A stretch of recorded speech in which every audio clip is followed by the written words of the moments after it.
नमस्कार। वृश्चिक राशि के लिए वर्ष 2026 का पहला वीडियो लेकर आपके समक्ष उपस्थित हूँ।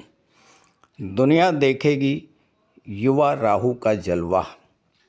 जी हाँ, सबसे पहले तो मैं आप सभी दर्शकों को नव वर्ष 2026 की बहुत बहुत शुभकामनाएं देता हूँ। 2026 आपके लिए शुभ हो, मंगलमय हो और 2026 में आप अपने मनोवांछित लक्ष्य को प्राप्त करें। इसी कामना के साथ वीडियो की शुरुआत करते हैं। तो बात करते हैं दुनिया देखेगी युवा राहु के जलवा। देखिए, आज की दुनिया में चारों तरफ राहु का ही साम्राज्य है। अकूत धन संपदा, आलीशान महल, शानदार वाहन, सुख सुविधा के अनगिनत साधन, कंफर्ट, लग्जरी, ग्लैमर, चतुराई, चालाकी, दुनियादारी, कुछ नया करने की चाहत, कुछ अलग दिखने की चाहत, नए और innovative ideas, share market, social media, संचार माध्यम, कंप्यूटर, इंटरनेट, नेटवर्क मार्केटिंग, ये सब क्या है? यही तो है राहु। और यही राहु अब युवा हो चुके हैं। और कोई भी ग्रह जब युवा होता है तो उसका अंश बल 12 डिग्री से 18 डिग्री के बीच होता है और वो अपना पूरा फल देने में सक्षम होता है। 2026 में वर्ष की शुरुआत से ही राहु युवावस्था में प्रवेश कर चुके हैं और 15 अप्रैल 2026 तक पूरे 3.5 माह तक युवा रहेंगे। तो युवा राहु वृश्चिक राशि के जातकों को किस तरह का फल प्रदान करेंगे, इसी पर चर्चा करेंगे इस वीडियो में। लेकिन उससे पहले मैं आपको ये बताऊंगा कि राहु क्या है, राहु किस तरह से कार्य करते हैं और कैसे जानेंगे कि राहु आपको अशुभ फल दे रहे हैं।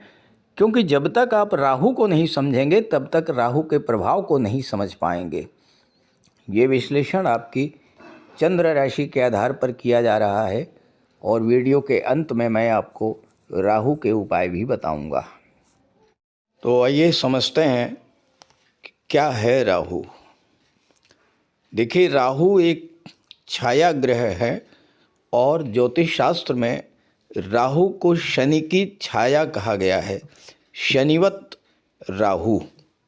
लेकिन सभी 9 ग्रहों में सर्वाधिक पावरफुल प्लेनेट जो हैं वो है राहु।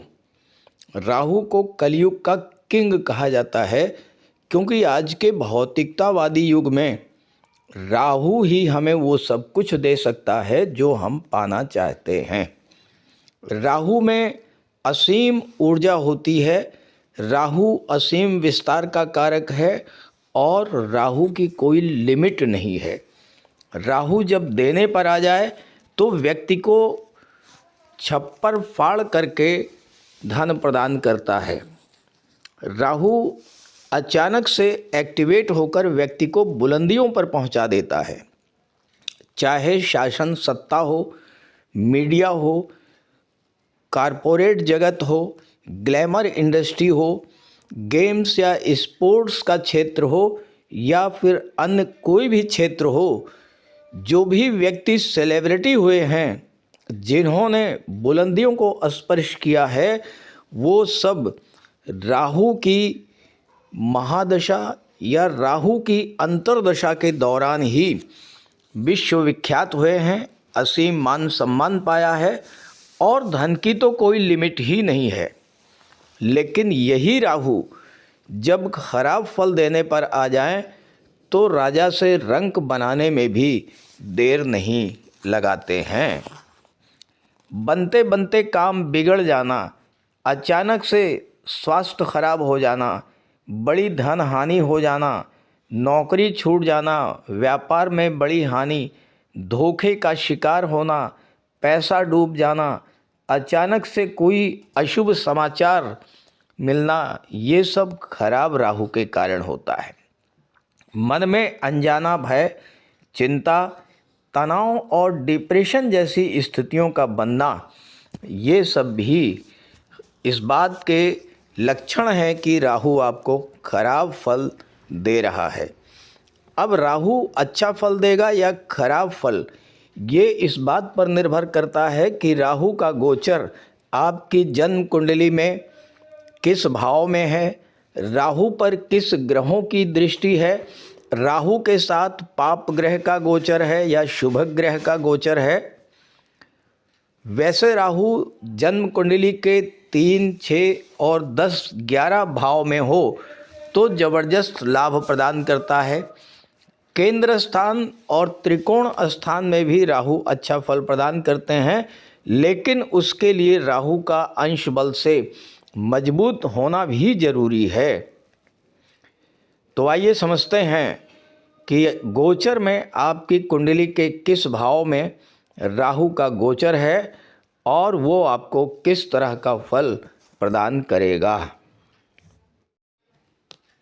किसी भी ग्रह का अंश बल जब 12 डिग्री से 18 डिग्री के बीच होता है तो वो ग्रह युवावस्था में होता है और अब अपना पूरा फल देने में सक्षम होता है।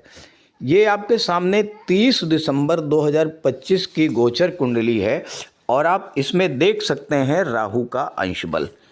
देखिए, राहु का अंश बल है 18 डिग्री। राहु के ऊपर स्टार बना हुआ है और 18 लिखा हुआ है, यानी राहु का अंश बल 30 दिसंबर 2025 को 18 डिग्री था। अब राहु हमेशा वक्र गति से गतिमान होते हैं, तो राहु का अंश बल भी विपरीत दिशा से बढ़ेगा।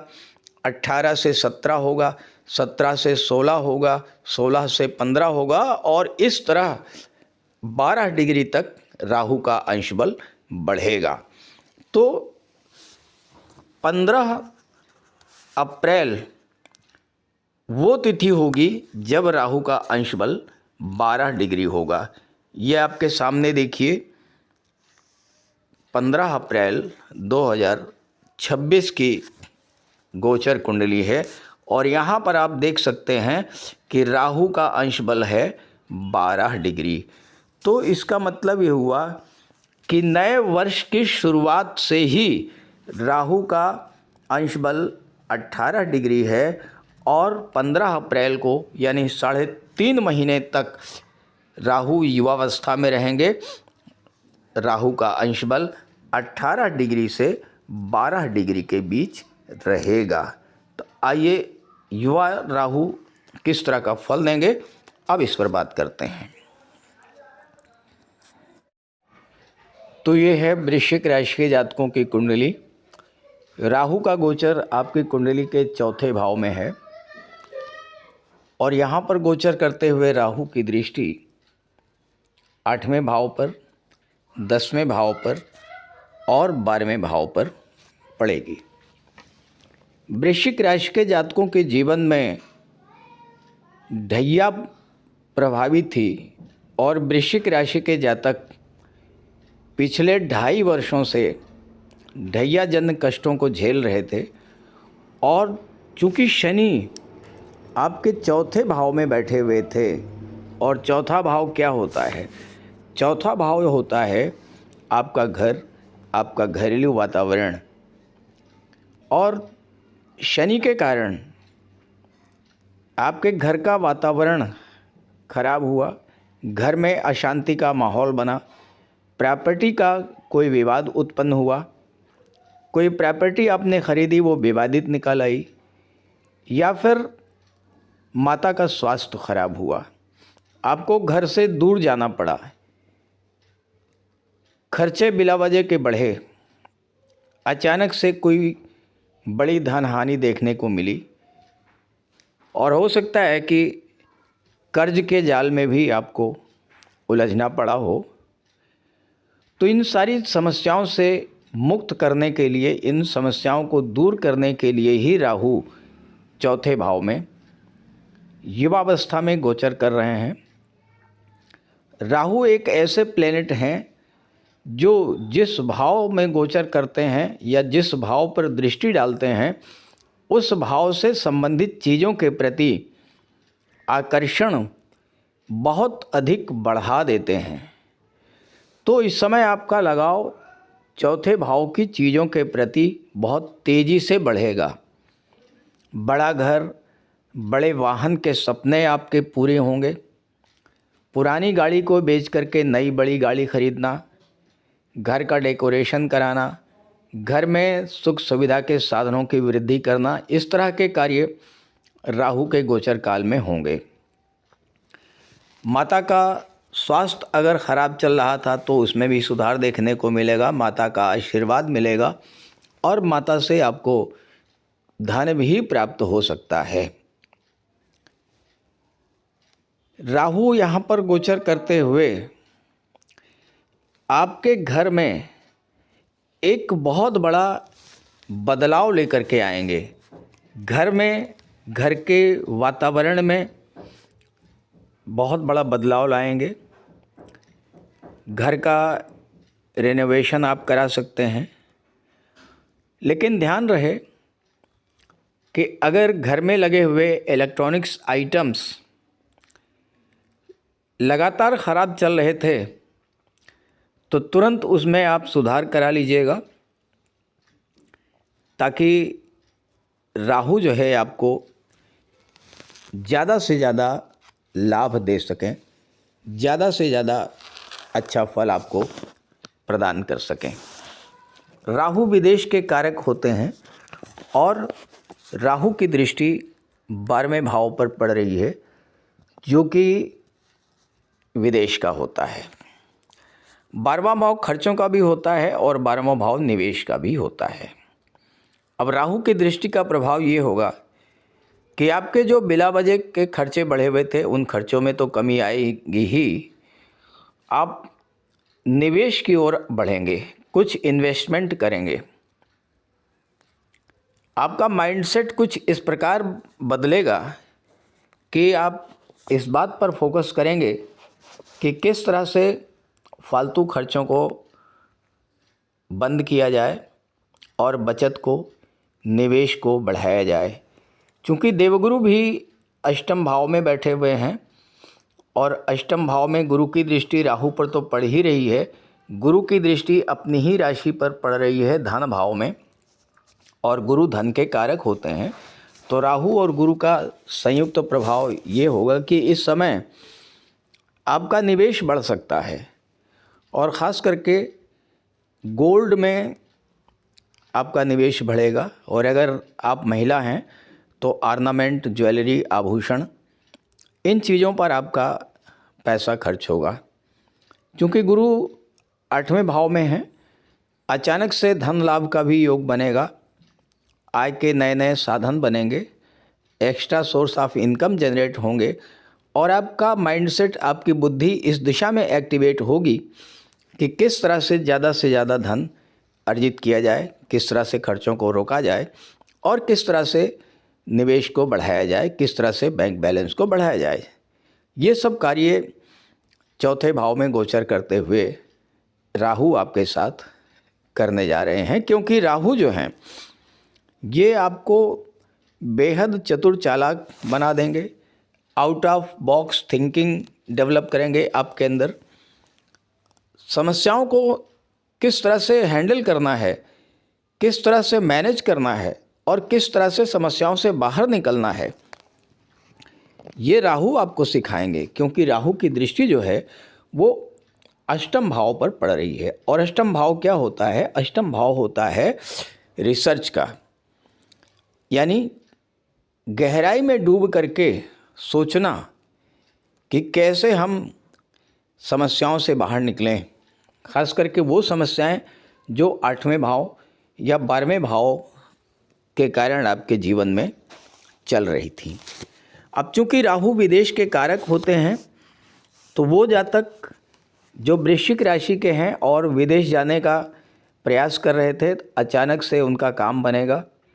जो लोग पहले से ही विदेश में हैं, तो चूँकि राहु चौथे भाव में है और चौथा भाव प्रॉपर्टी का होता है, तो विदेश का संबंध प्रॉपर्टी से बन रहा है। तो इस समय आप विदेश में कोई प्रॉपर्टी वगैरह भी खरीद सकते हैं।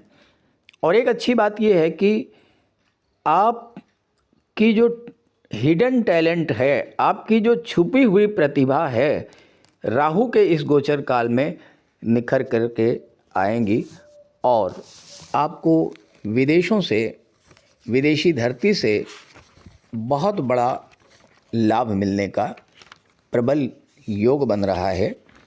जो लोग विदेश में हैं उनके लिए तो कहना ही क्या है, और जो लोग विदेश जाने का प्रयास कर रहे हैं उनके लिए भी राहु पूरी तरह से हेल्पफुल करेंगे। दशम भाव पर राहु की दृष्टि है, और दशम भाव क्या है? दशम भाव आपका कैरियर प्रोफेशन है। और राहु एक ऐसे प्लेनेट हैं जो अचानक से बहुत बड़ा परिवर्तन ला देते हैं। तो इस समय आपकी प्रोफेशनल लाइफ में कोई बड़ा परिवर्तन ला करके कोई बड़ी उपलब्धि आपको दिलाने का कार्य करेंगे। हालांकि छठे भाव के स्वामी आपकी कुंडली में मंगल बनते हैं और मंगल आपके लग्नेश भी बनते हैं। राहु और मंगल एक दूसरे के शत्रु हैं, तो मंगल के कारण रिस्क फैक्टर भी रहेगा। तो जल्दबाजी नहीं करना है, बहुत सोच समझ करके आपको आगे बढ़ना है। और दूसरी बात, चूँकि राहु सीक्रेसी के कारक होते हैं, भूल करके भी अपने प्लानिंग्स को, अपनी योजनाओं को किसी को आपको शेयर नहीं करना है। मेहनत ज़्यादा करनी पड़ेगी, संघर्ष ज़्यादा करना पड़ेगा, लेकिन उसके सापेक्ष जो उपलब्धि आपको मिलेगी उसके सामने ये संघर्ष ना के बराबर है। जो लोग किसी जॉब में हैं उनके जीवन में भी एक बड़ा बदलाव आएगा और बड़े पैमाने पर चेंजेज आएंगे, और इसके लिए आपको तैयार भी रहना होगा। आप जिस भी फील्ड में हैं आपको मॉडर्न टेक्नोलॉजी के अनुसार अपडेट करके चलना होगा। अपने कार्य क्षेत्र में हो रहे बदलावों के अनुरूप अभी से आप अपने आप को बदलना शुरू कर दें।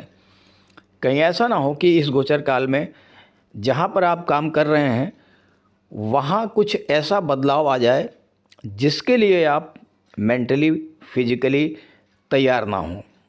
तो हालात पर पैनी नज़र रखें, और जहाँ भी आप कार्य कर रहे हैं, जैसा भी आप कार्य कर रहे हैं, उसमें हो रहे बदलावों के अनुरूप अपने आप को अपडेट करते रहें।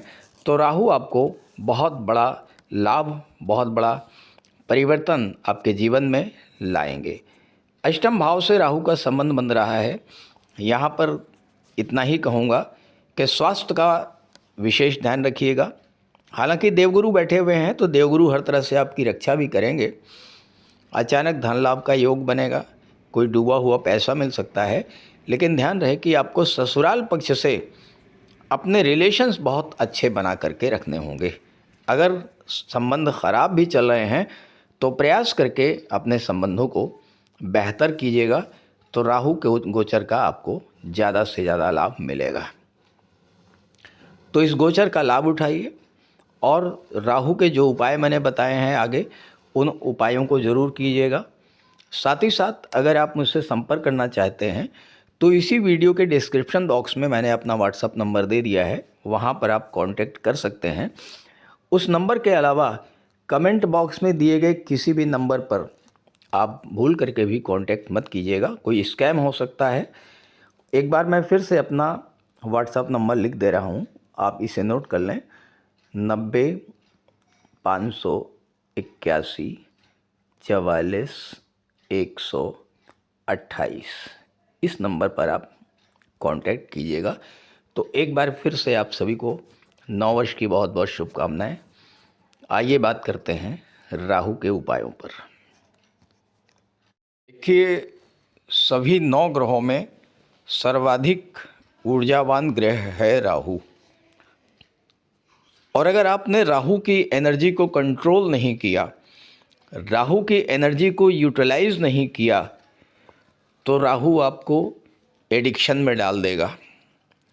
तो राहु की ऊर्जा को सही दिशा देना ज़रूरी है। अब राहु क्या है? राहु है रिसर्च, राहु है इनोवेशन, राहु है नए आइडियाज़, राहु है अनऑर्थोडॉक्सी, राहु है internet, social media, share market. तो ये सारी चीज़ें राहु को रिप्रेजेंट करती हैं।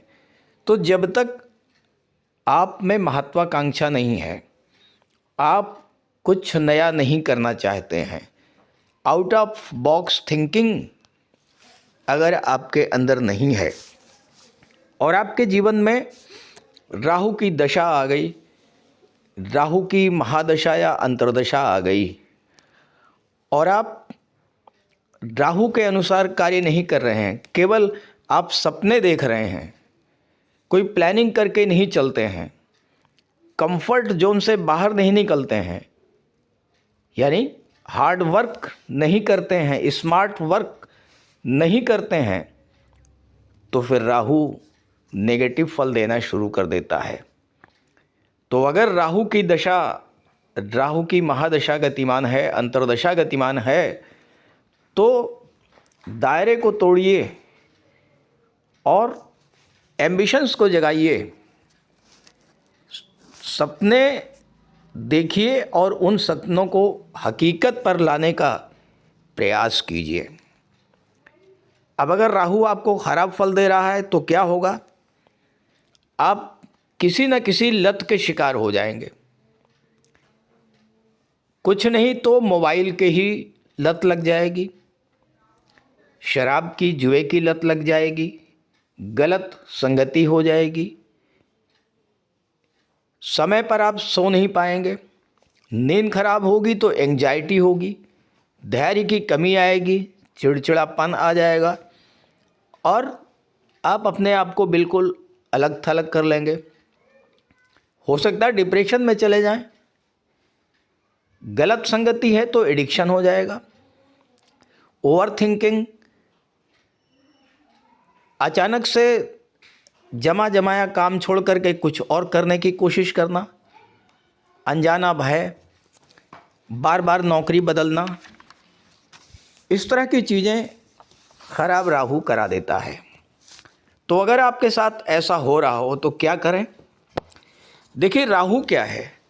राहु के पास केवल सिर है, राहु है हेड, और हेड का मतलब क्या है? आपके घर की छत। तो पहला काम क्या करें? घर की छत को बिल्कुल साफ सुथरा रखें, कोई कबाड़ वहाँ पर ना हो, सीढ़ियों को साफ रखें, बाथरूम टॉयलेट को साफ रखें और शनिवार के दिन किसी सफाई कर्मचारी को कुछ दान कर दें। शराब, सिगरेट, इसके एडिक्शन को ख़त्म करें, इसकी लत को छोड़ें। नहीं छोड़ पा रहे हैं तो इसकी मात्रा को कंट्रोल करें। उन चीज़ों के बारे में बिल्कुल ना सोचें जिन पर आपका कंट्रोल नहीं है। ओवर थिंकिंग को अवॉइड करें। शाम के समय शनिवार के दिन हल्की रोशनी में राहु के मंत्र का जाप करें, ओम रांग राहवे नमः। और शनिवार के दिन एक जटा वाला नारियल अपने सिर से 7 बार उतार करके बहते जल में प्रवाहित कर दें या शनि मंदिर में डाल दें। और जब ओम रांग राहवे नमः का जाप करें तो चंदन का प्रयोग करें। चंदन की खुशबू वाली अगरबत्ती जला करके ओम रांग राहवे नमः का जाप करें। ये बहुत आसान से उपाय हैं और अगर आप इसे करते हैं तो आपको राहु के शुभ फल मिलने शुरू हो जाएंगे।